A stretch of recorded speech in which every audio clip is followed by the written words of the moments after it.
que j'aime le plus dans mon travail? Tout. J'ai-tu le droit de dire ça?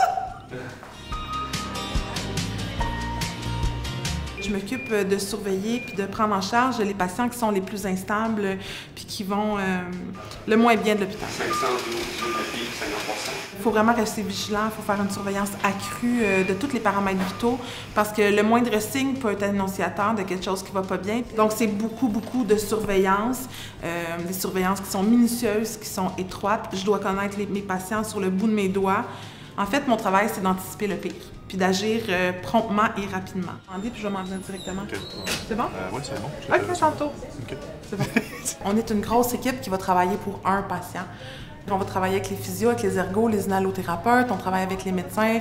On va travailler avec les préposés aux bénéficiaires, on ne pourrait pas travailler sans eux. Moi, souvent, ce que je vais faire, c'est que je vais agir un peu comme pivot avec tous ces corps de métier-là.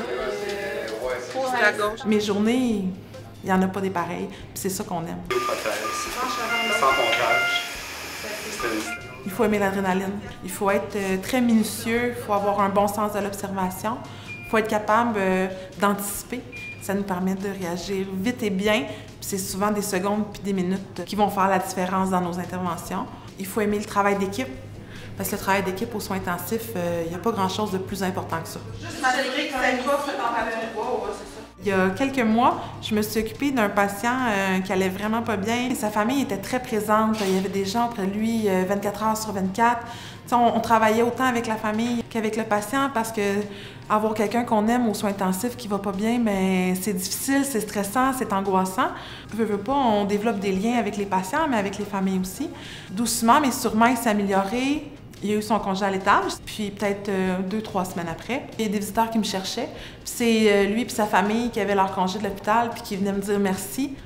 De voir qu'il s'en va sur ses deux pieds à la maison avec le sourire, puis te faire dire que tu as fait la différence, puis que ça a changé son hospitalisation de t'avoir, ben c'est le fun, ça fait du bien. C'est un beau cadeau.